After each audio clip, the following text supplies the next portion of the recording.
Innal hamdalillah nahmaduhu wa nasta'inuhu wa nastaghfiruh wa na'udzu billahi min shururi anfusina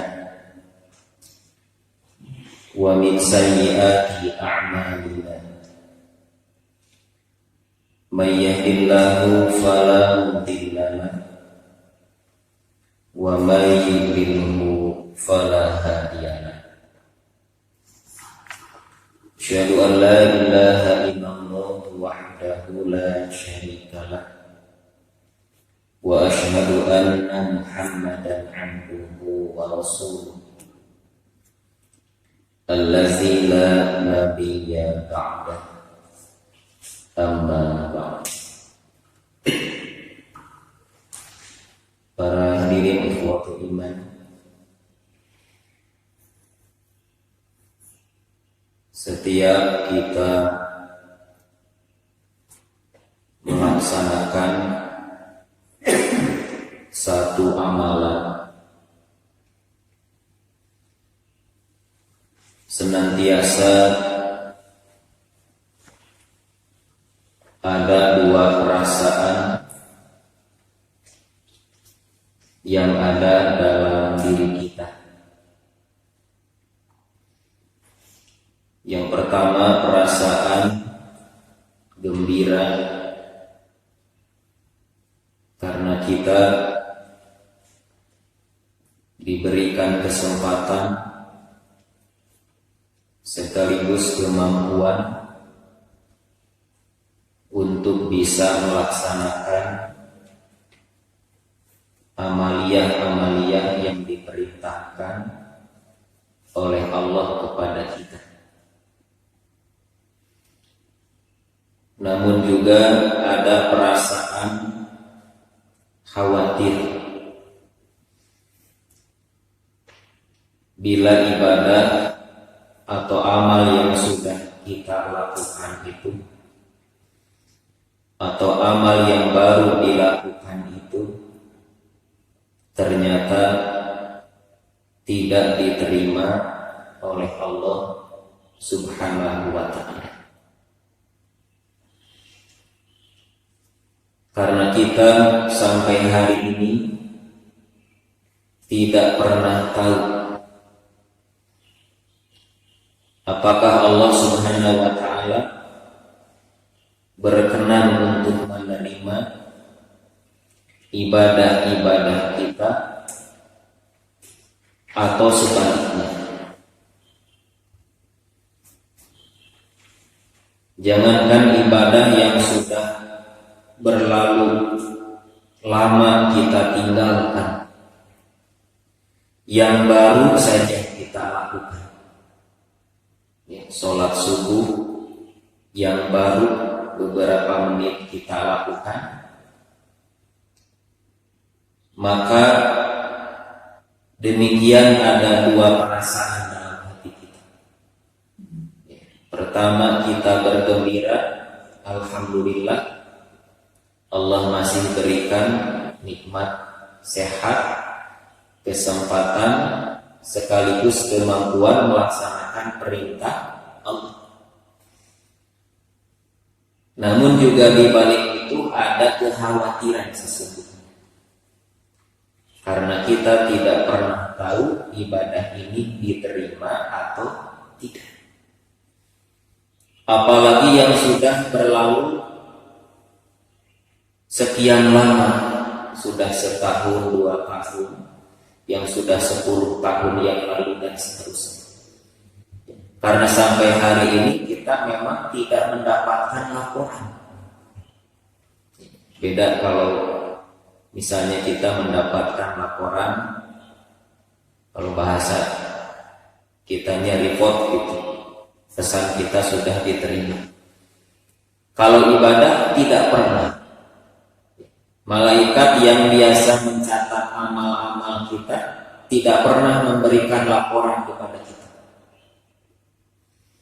Maka oleh karena itu kita akan selalu berharap kepada Allah, ya Allah terimalah ibadah-ibadah kami. Karena akan terasa rugi apabila kita sudah mengamalkan satu ibadah, ternyata di hadapan Allah kita tidak mendapatkan pahala ibadah kita itu. Nah, oleh karena itu para salafus sholih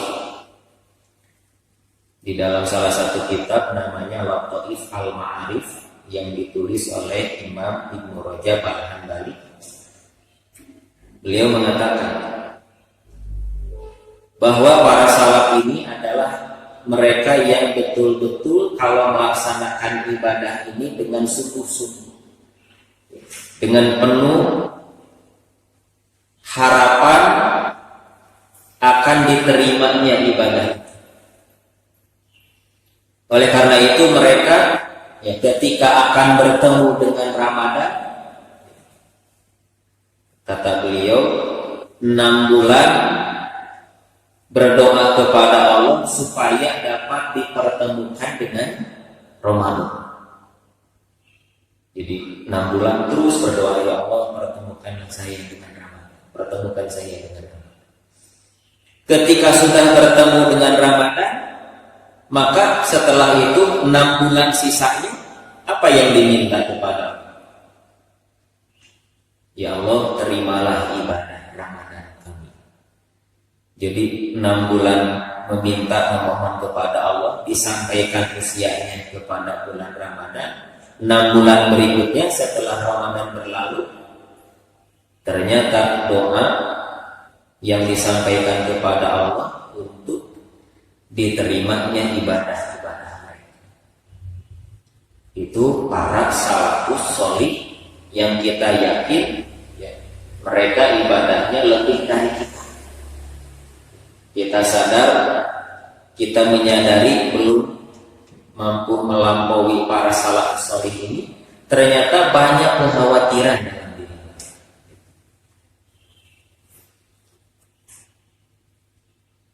Oleh karena itu Allah Subhanahu wa taala di dalam Al-Qur'an surah Al-Mu'minun ayat 60 menjelaskan bagaimana sesungguhnya orang-orang yang beriman ketika mereka selesai mengerjakan satu perintah Allah. Dan ternyata Allah mengatakan bahwa mereka adalah orang yang hatinya dipenuhi dengan perasaan. Allah mengatakan dalam ayat ini, a'udzu billahi minasyaitonir rajim, wallazina yu'tuna ma ataw wa qulubuhum wajilah annahum ila rabbihim raji'un.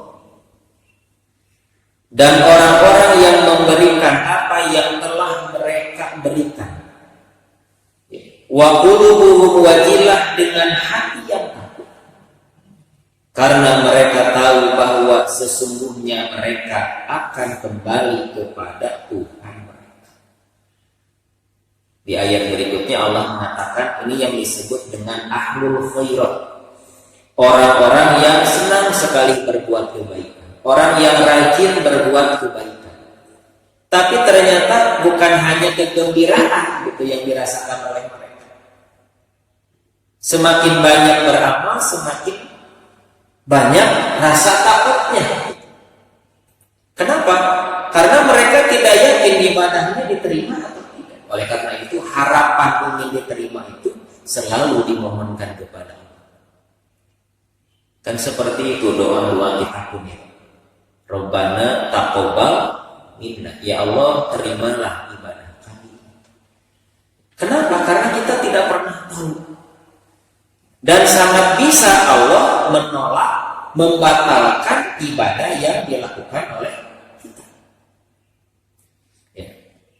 Ada ibadah yang dibatalkan oleh Allah, ada ibadah yang ditolak. Kalau ibadah ini dibatalkan, ditolak, ada pahalanya tidak, Pak? Tidak.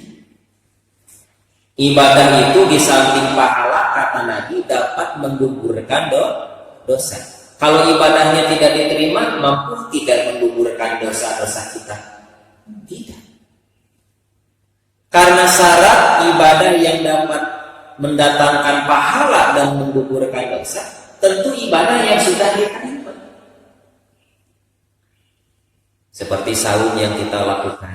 Kan kata Nabi, siapa yang saum karena iman lalu mengharapkan pahala dari Allah, selain pahala apa? Diampuni dosa-dosanya. Saum yang seperti apa? Tentu saum yang sudah diterima sebagai ibadah yang makbul atau ibadah yang mabrur. Memang ada tidak saum yang ditolak? Ada. Ada saum yang tidak diterima? Ada. Makanya Nabi pernah mengatakan dalam salah satu hadis, salah satu ciri orang yang rugi, bahkan disebut dalam hadisnya celaka, binasa. Ya. Ketika datang kesempatan Ramadan kepada dirinya, tapi ibadah Ramadan belum mampu menghadirkan ampunan Allah. Padahal dia menjalankan ibadah. Kalau yang tidak ibadah tidak usah diceritakan gitu ya Pak. Nutara ibadah yang tidak saum yang dibicarakan. Ini mah yang saum. Beres saumnya 1 bulan, tapi dia tidak dapat pahala. Karena saumnya tidak diterima.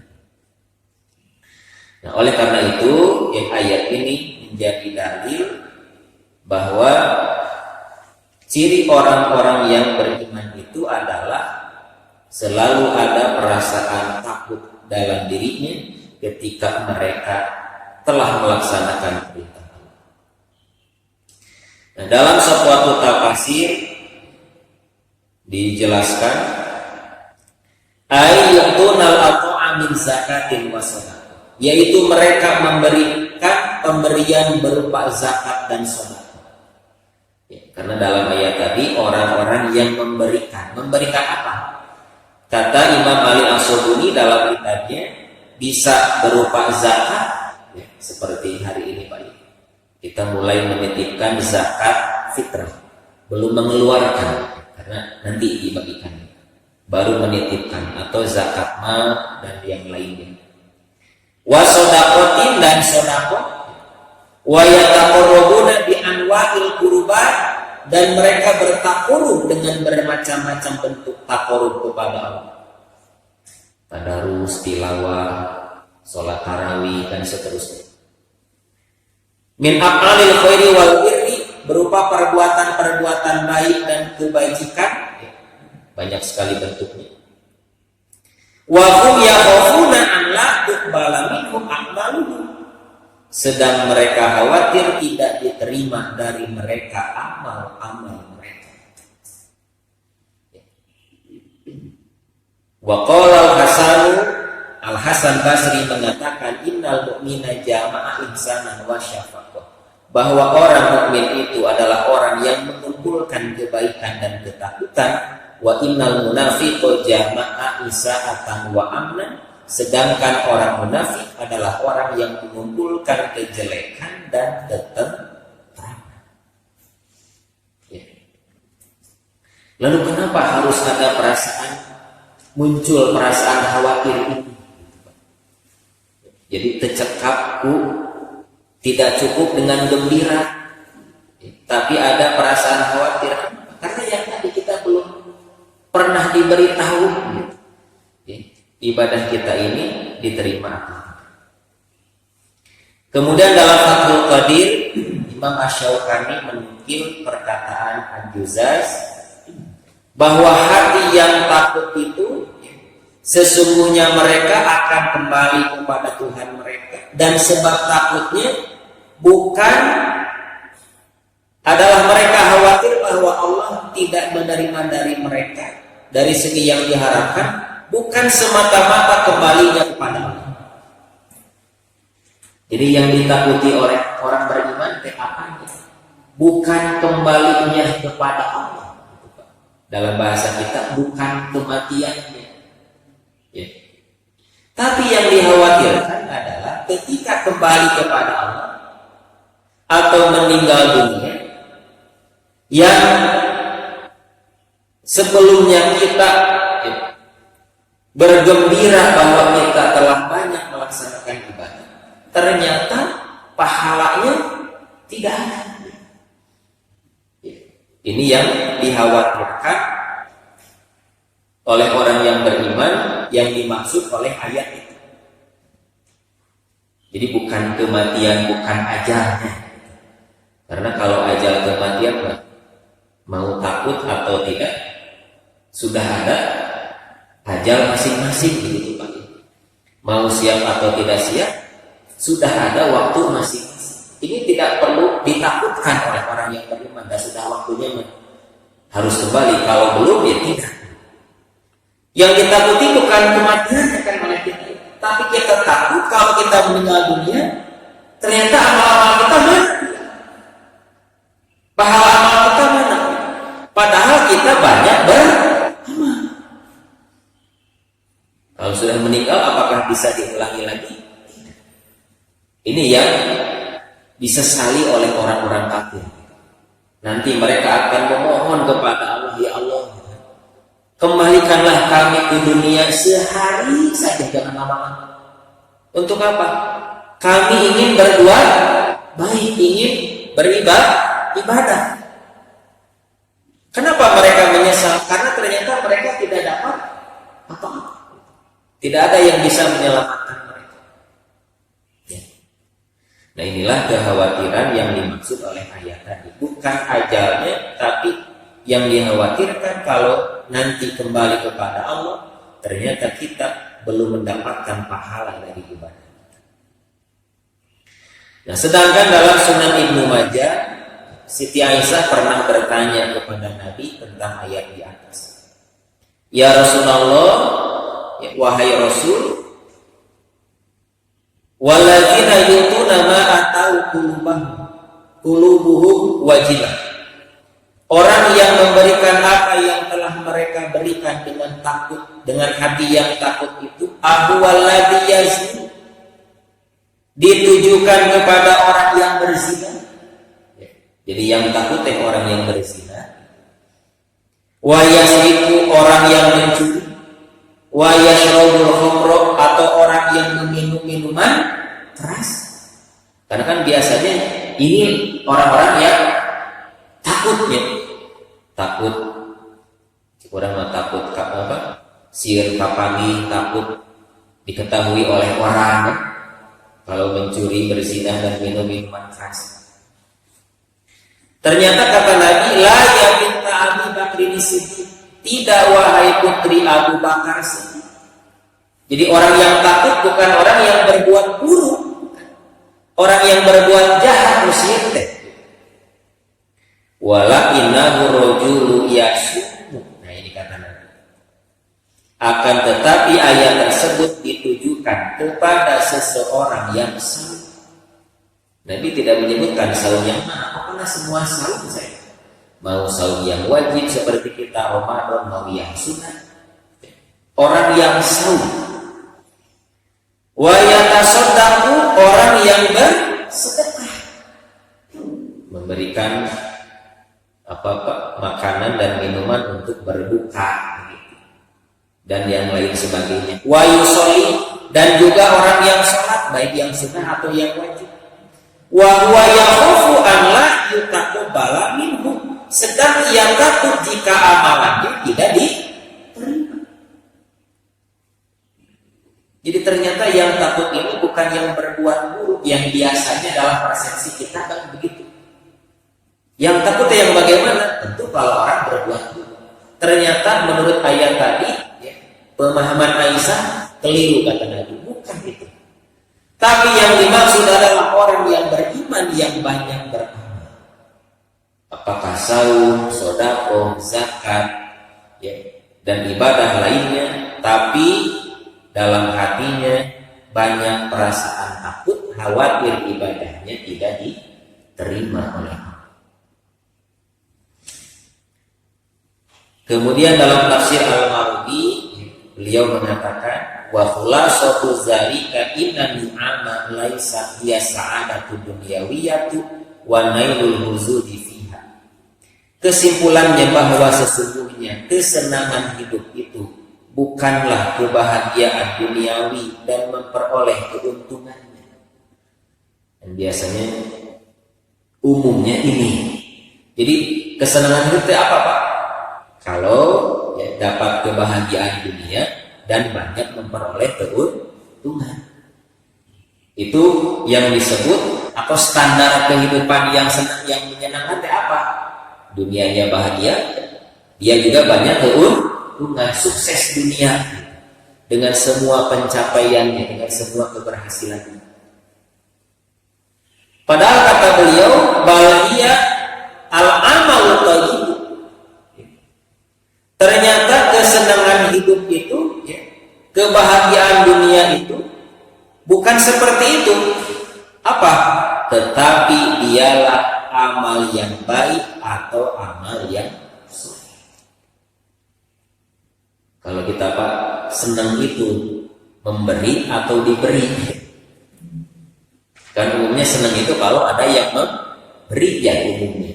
Apalagi sekarang usul THR gitu, usul paket atau parcel dan sebagainya. Kita dapat bingkisan senang, ya. Dan memang umumnya seperti itu. Padahal kata beliau yang disebut dengan kesenangan hidup bukan menerima sebetulnya, tapi apa? Kalau kita bisa memberi, itu sebetulnya kesenangan hidup. Apa senangnya? Karena kalau kita memberi, pasti kita mendapatkan utuh. Kita mendapatkan pahala, mendapatkan ganti dari yang telah kita keluarkan.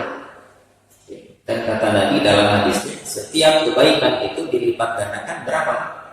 10 sampai dengan 700 kali lipatnya.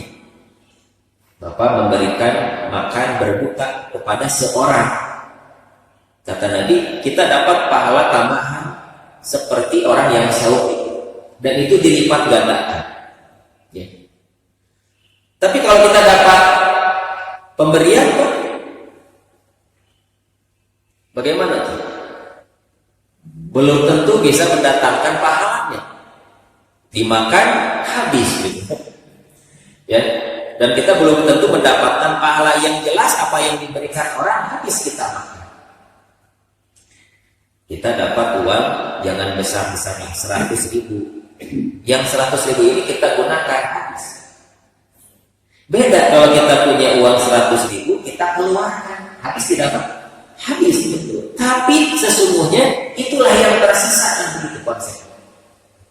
Itulah yang nanti yang akan mendatangkan barokah, mendatangkan pahala, bahkan tidak mustahil mendatangkan ganti yang lebih dari itu. Ya. Jadi kalau bahasa kita konsep apa kebahagiaan itu kata Al-Marabi ternyata bukan menerima, tapi kalau orang sudah bisa memberi, itulah an-ni'am, kenikmatan hidup. Karena kalau memberi pasti mendatangkan pahala insya Allah, kalau juga niatnya ikhlas. Kalau diberi habis bagaimana tuh ya Pak? Bapak atau kita diberi uang 10 juta, bagaimana? Ya kalau dipakai habis. Jangankan setahun, sebulan juga habis ya Pak. Tapi kalau kita keluarkan, ya memang habis, tidak ada dalam diri kita, dalam kantong kita. Tapi itulah yang tersisa sampai akhir. Nah, makanya beliau mengatakan diita sodako, pemberian sodako dan semacamnya disertai kehati-hatian hal itu dengan rasa takut dan khawatir. Artinya ketika kita mengeluarkan itu, ya, senantiasa berharap kepada Allah agar diterima, sehingga kita bisa kemudian melakukan ibadah itu sesuai dengan yang telah diperintahkan.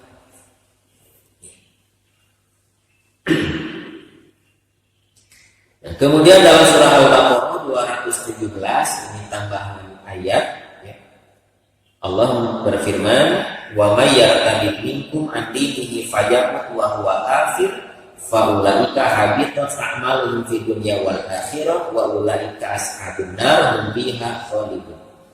Barang siapa yang murtad di antara kamu dari agamanya lalu dia mati dalam kekafiran, maka mereka itulah yang sia-sia amalnya dunia dan akhirat.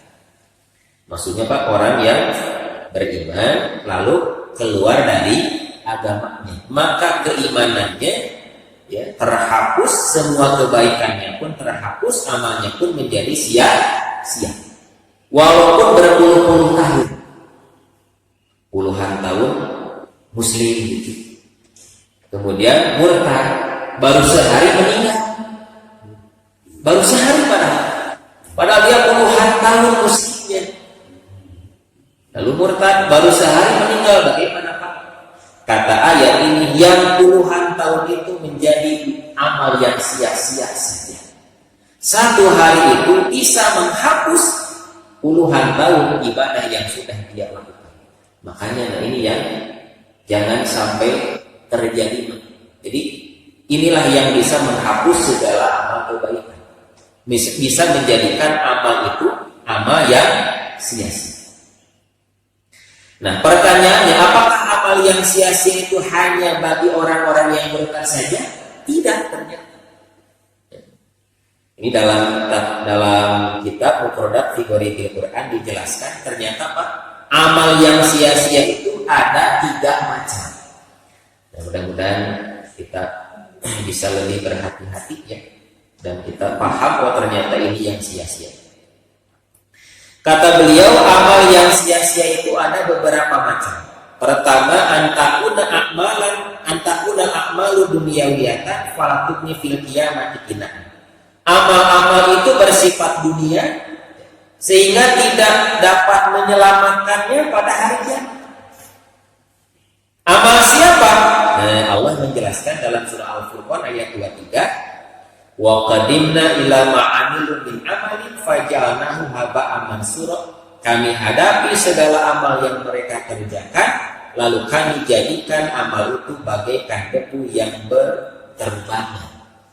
Ya, ini menurut para ahli tafsir amal orang-orang kafir atau yang tidak beriman. Maka disebut hanya amal dunia. Kenapa amal dunia? Karena tidak sampai ke akhirat. Bagaimanapun mereka banyak berbuat kebaikan, tidak menjadi amal yang soleh. Semuanya hanya menjadi amal yang sia-sia seperti debu yang berterbangan, tidak tersisa sampai akhir.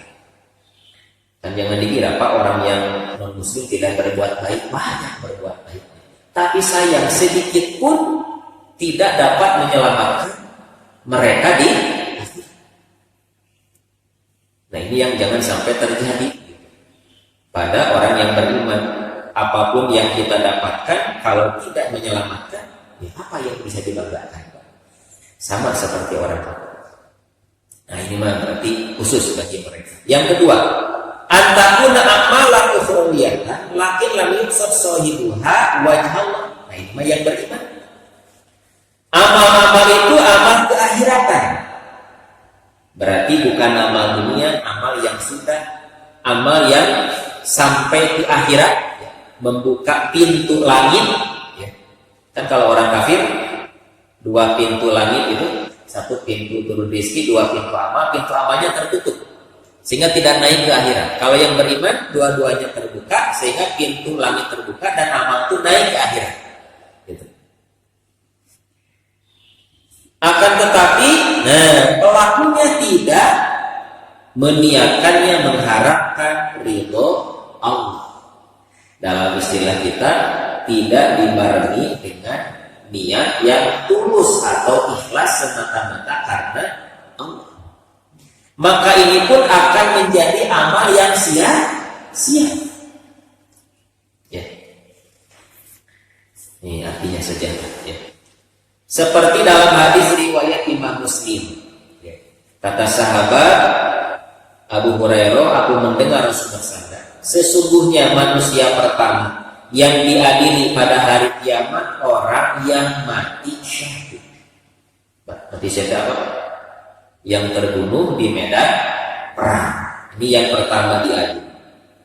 Kata Nabi, orang ini didatangkan ya, nanti pada hari kiamat itu, diperlihatkan kepadanya nikmat dunia, ia pun mengenalinya. Lalu Allah bertanya, amal apakah yang kau lakukan dengan nikmat itu? Ya, kalau bahasa kita, kamu dulu diberikan usia, diberikan sehat, diberikan tenaga, dipakai apa itu semua? Kan begitu Pak. Ada pertanyaannya, usia dipakai apa? Kemudian hidup dipakai apa? Lalu orang ini menjawab, aku berperang semata-mata karenamu. Qatal mufika, saya pakai jihad ya Allah gitu. Saya pakai berperang nikmat. Sehingga aku mati syahid. Kata siapa? Kata orang-orang yang hidup.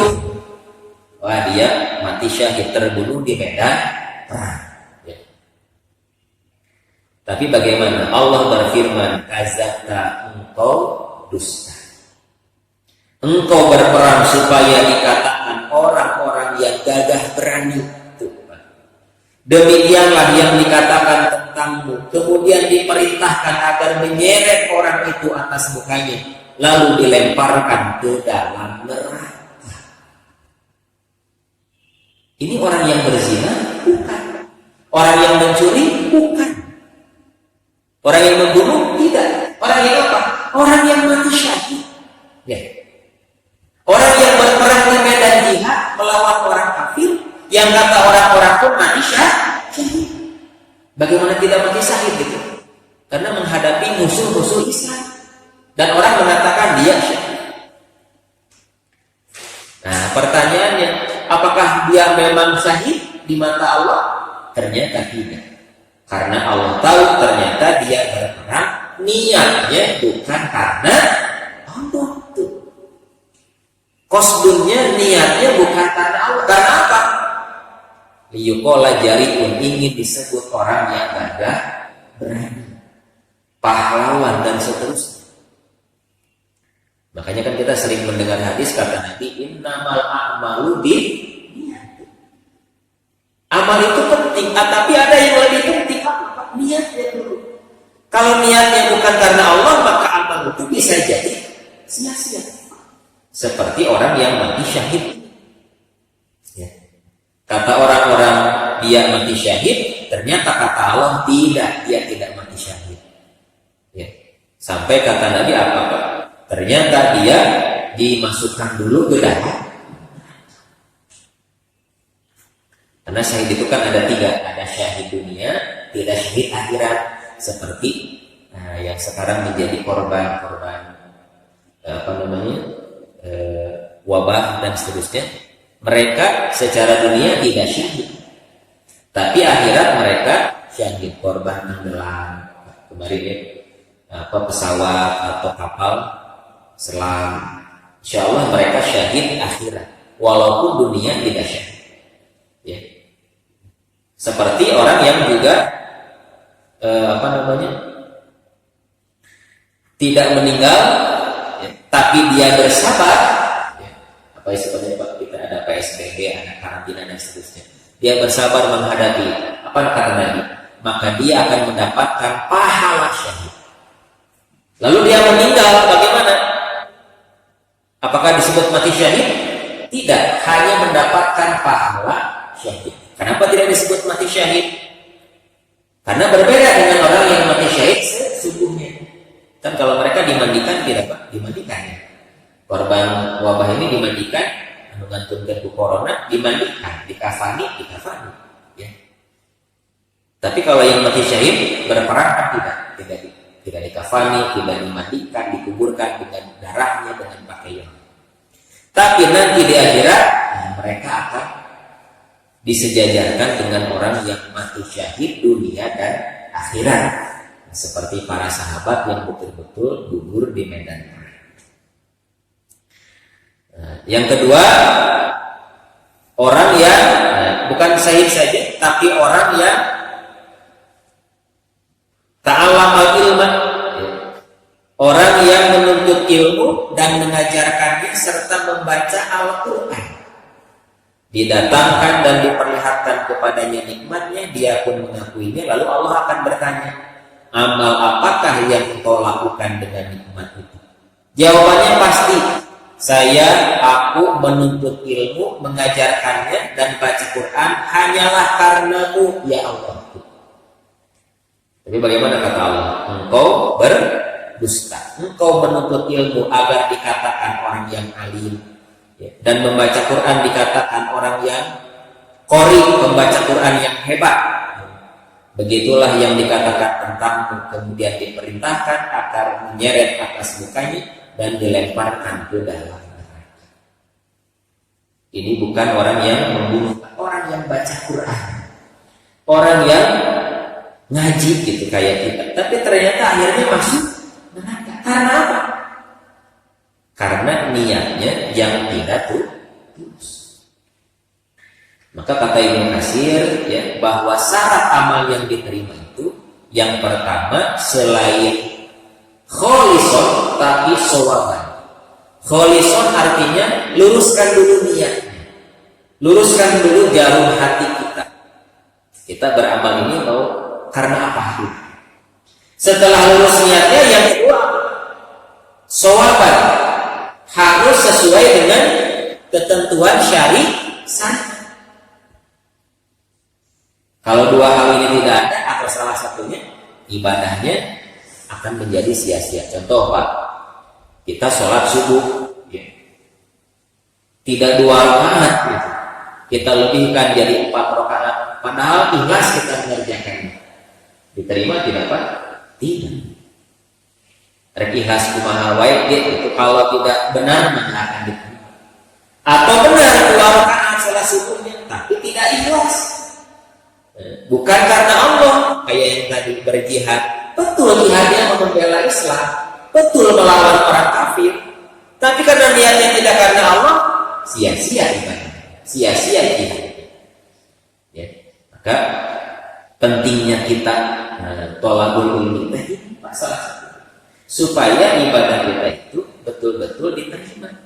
Ya, bukan hanya niat yang ikhlas, tapi harus benar sesuai dengan petunjuk syariat yang telah dijelaskan oleh Nabi dan dicontohkan oleh Quran.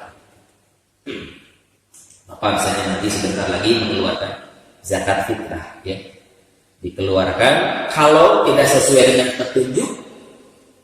Ya. Kalau nanti tanggal 1 keburu pada mudik gitu, walaupun tidak, sudah sajalah dibagikan sekarang. Nah, kata Nabi kan tidak sah zakat fitrah, walaupun ikhlas. Jadi harus sesuai dengan petunjuk syariat. Nah, yang ketiga, antakuna amalan sholihatan, menjadi amal yang soleh. Ini sudah diterima. Ya. Niatnya bagus, lurus, kemudian benar contohnya, diterima sebagai amal soleh. Sah. Tapi apakah bisa terhapus? Masih bisa. Bagaimana terhapusnya? Ternyata di depannya terdapat kejelekan-kejelekan yang akan dibayarkan kepadanya. Ini mah amal solehnya dipakai membayar kejelekan-kejelekan yang belum terselesaikan dulu di dunia. Ya, makanya dalam hadis riwayat Imam Muslim, ya, ini seringkali tersampaikan, kata Nabi, tahu tidak kamu orang yang bangkrut? Kata sahabat, yang bangkrut itu yang tidak punya dirham, tidak punya kekayaan. Ternyata kata Nabi, yang bangkrut dari umatku itu yang datang pada hari kiamat membawa pahala sholat. Kalau membawa pahala sholat berarti sudah sah diterima ya. Sudah niatnya ikhlas, caranya benar, dan dia sudah dapat pahalanya. Sudah dapat pahala. Sudah membawa pahala sholat, pahala sahur, pahala zakat. Ya. Akan tetapi dia juga membawa dosa-dosa. Nah, belum terselesaikan. Apa? Karena dia telah mencela orang ini, menuduh orang ini, memakan harta orang ini, menumpahkan darah orang ini, dan memukul orang ini. Maka akan diberikan kepada orang ini atau orang yang dizolim itu sebagian kebaikannya itu. Ya. Kita punya pahala 100, tapi kejelekan 50, atau jadi berkurang pahala kita. Ya. Atau pahala 100, kejelekan 100, atau jadi habis pahala kita. Nah, yang sangat rugi pahala 100, kejelekan lebih dari 100. Sementara harus dibayar. Bagaimana membayarnya? Ya kalau kita kan punya uang 100, hutang 150.000. Bayar 100.000, yang 50 bagaimana? Kan di dunia mah bisa meminjam ya Pak, meminjam itu tidak haram. Ya. Yang tidak boleh itu kalau diniatkan tidak mau bayar itu baru haram. Ya. Kita minjam kepada orang lain, bayar saja, boleh tidak Pak? Boleh. Nanti satu waktu kita punya uang, kita bayar. Tapi kalau di akhirat kita minjam kepada siapa pahalanya? Pahala kita sudah habis, padahal banyak. Tapi karena banyak keburukan, ya habis juga pahala kita. Ya. Dan ternyata orang yang, kalau bahasa kita yang nagih gitu ya. Karena kamu dulu pernah mukul saya, pernah menyakiti saya, jangan minta maaf dulu teh. Bayar dengan kebaikan kan gitu Pak. Sederhananya. Ayo pahala kita sudah habis, gimana tuh? Kan tidak bisa minta pahala ke orang lain. Nah ini yang sangat ditakuti oleh kita. Maka kata Nabi, apabila sebagian kebaikan-kebaikannya sudah habis sebelum tertunaikan seluruh kewajibannya, membayarnya, maka diambillah sebagian dosa-dosa mereka itu lalu dipikulkan kepadanya. Pahala 100 habis. Ternyata ada 50 lagi kejelekan yang belum dibayar. Bagaimana akhirnya? Kata Nabi, 50 kejelekan orang itu lalu diberikan kepada kita. Padahal kita dulu rajin ibadah. Ya. Tapi semuanya habis. Nah orang yang dizolim dulu, yang belum terbayarkan oleh pahala kita, maka kejelekan mereka diberikan kepada kita. Akhirnya apa Pak? Pahala kita habis, yang ada kejelekan orang lain yang sebetulnya kejelekan kita juga gitu. Karena kita belum sempat minta maaf dulu. Akhirnya bagaimana? Karena pahala habis, yang ada keburukan, bagaimana Pak? Lalu dilemparkanlah dia ke dalam neraka. Sekali lagi, bukan orang yang mencuri, membunuh, berzina, bukan. Kata Nabi tadi, yang datang kepada Allah hari kiamat banyak pahala, diterima ibadahnya, tapi dia lupa bahwa dia belum menyelesaikan urusan-urusan dunianya, termasuk hal-hal yang berkaitan dengan hukum-hukum manusia.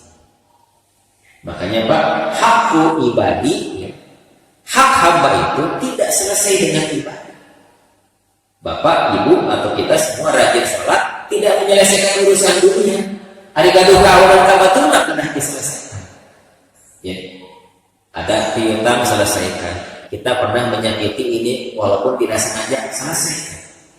Ya, kenapa? Karena hal-hal yang berkaitan dengan hamba, dengan orang, dengan muamalah, dengan hubungan sosial, itulah yang nanti bisa mengikis habis pahala-pahala kita, bahkan tidak mustahil memutarbalikkan kejelekan orang kepada kita.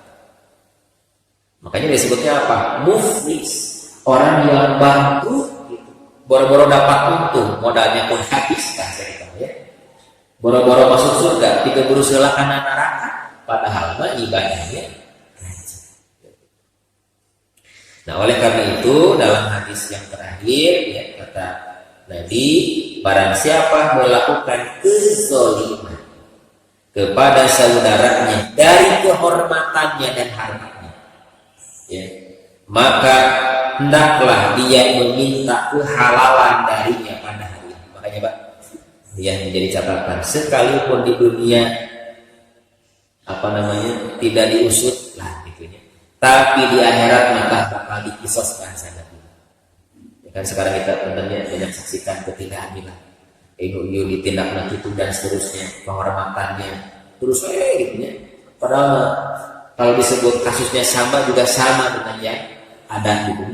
Tapi ini mah terus saja dicari kesalahan, kehormatannya dijatuhkan.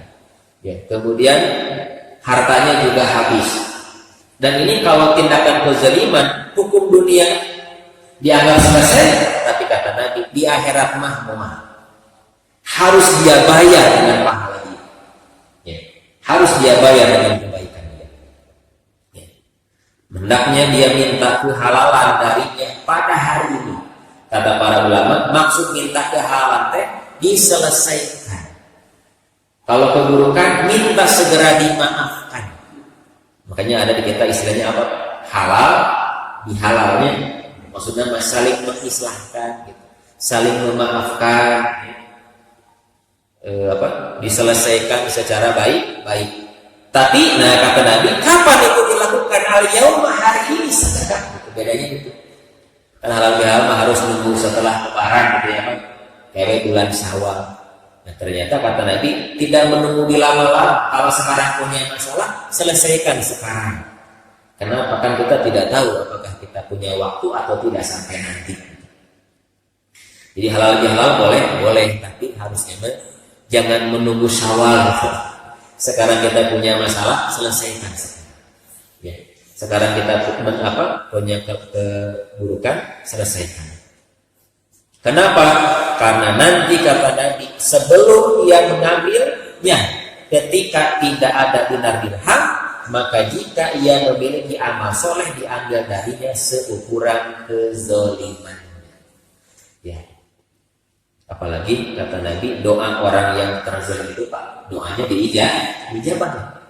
Ya. Kita punya karyawan, kita punya pegawai yang dulu pernah mungkin tersakiti, datang minta maaf. Kenapa? Pertama, doa mereka dikabulkan. Kan ada 3 yang dikabulkan kata Nabi. Doa yang saur, doa yang berzalim, doa pemimpin yang adil. Ya. Dan yang kedua apa? Mereka bisa mengambil pahala kita nanti pada hari kiamat. Itu Pak yang kita khawatirkan. Orang yang pernah kita sakiti, mereka nanti bisa mengambil pahala kita di akhir.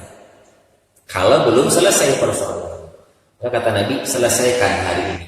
Sehingga nanti pahala kita tidak berkurang, bahkan tidak habis. Kalau pahala berkurang, pahala habis, maka sama disebutnya habtul amal. Amal yang sia-sia. Yang terakhir, ini disampaikan oleh Umar bin Abdul Aziz ketika khutbah Idul Fitri. Kata beliau begini, Ayuhan nas, innakum subtumul billahi salasina yawman. Wahai sekalian manusia, sesungguhnya kalian telah melaksanakan sahur selama 30 hari seperti kita insyaallah.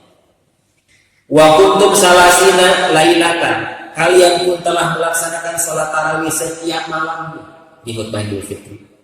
Wa kharajtumul yauma tatlubuna minallah an yataqabbala minkum. Kalian pun keluar hari ini Idul Fitri memohon kepada Allah agar Ia menerima amalan kalian. Makanya ketika selesai sholat lima, kata Nabi, atau amaliyah para sahabat selalu saling mendoakan. Apa doanya? Taqabbalallahu minna wa minkum. Apa artinya? Semoga Allah menerima ibadah kita semua. Sanes minal aizin wal faizin gitu. Tapi taqabbalallahu minna wa minkum. Kenapa doa ini yang keluar dari mulut kita, mulut para sahabat? Karena khawatir. Kalau saum yang 30 hari itu, sholat tarawih yang tiap malam itu ternyata tidak diterima. Maka bagaimana? Kita mohon kepada Allah, ya Allah terimalah ibadah kita. Saling doakan. Taqabbalallahu minna wa minkum. Jawabannya juga sama. Taqabbalallahu minna wa minkum. Pakai siamana tidak Pak? Nah, kalau pakai siamana berarti saum saja ya. Nah, sudah saja. Semuanya kan bukan saum ya. Saum, tilawah Quran, tadarus, tarawih, zakat, maka tidak usah disebutkan satu-satu. Taqabbalallahu minna wa minkum berarti semua ibadah Ramadan ya Allah terimalah gitu ya. Karena ba'du salaf yadharu alaihi al-hazanu yauma idul fitri. Ternyata sebagian salaf kata beliau nampak kesedihan ketika Idul Fitri. Kan biasa nama bahagia, senang begitu ya Idul Fitri. Ayo salafus saleh sedih, bahkan nangis Idul Fitri. Kenapa? Bukan tidak punya baju baru, ya. Bukan tidak punya kue, bukan. Kenapa? Dia berkatakan, innahu yaumu farhin wa surur. Kenapa kalian bersedih? Bukankah ini hari penuh kebahagiaan? Ya. Fayaqulu, maka dia mengatakan, sodaqtu, benar. Ya. Walakini ampun amaroni maulaya an'amanalahu amalu. Akan tetapi aku adalah seorang hamba yang Rabbku telah memerintahkan kepadaku untuk beramal. Fala adri ayam baluhu mini amla. Namun aku tidak mengetahui apakah ia akan menerima amalanku atau tidak. Sedihnya kalau ternyata ibadahnya tidak diterima oleh Allah Subhanahu wa taala. Bergembira kalau ibadah kita diterima. Tapi masalahnya kita tidak pernah tahu ibadah kita ini diterima atau tidak. Oleh karena itu senantiasa kita berdoa kepada Allah, Rabbana taqabbal minna, ya Allah terimalah ibadah kami ini, sahur kami ini ya, yang sudah 24 hari. Kita sekarang ke 25 hari, kita tidak tahu yang kemarin diterima atau tidak.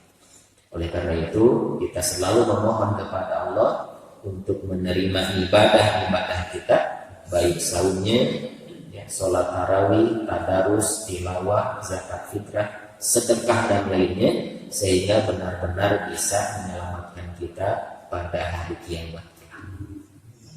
Oleh karena itu, ya, dengan ayat ini mudah-mudahan Allah Subhanahu wa taala, ya, salah satu ciri orang yang beriman adalah orang yang ada perasaan takut dalam dirinya, karena dengan ini insya Allah akan menjadi pendorong untuk kita selalu berhati-hati dalam beramal, dengan memperbaiki niat, meluruskan niat dan memperbaiki sesuai dengan syariat.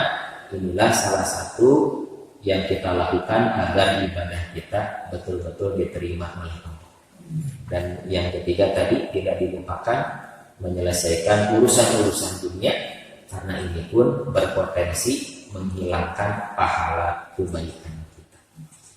Rabbana taqabbal minna, Rabbana zalamna anfusana wa illam taghfir lana wa tarhamna lanakunanna minal khasirin. Rabbana atina fid dunya hasanah wa fil akhirati hasanah wa qina azabannar. Aqulu qouli hadza astaghfirullah li wa lakum. Wassalamualaikum warahmatullahi wabarakatuh.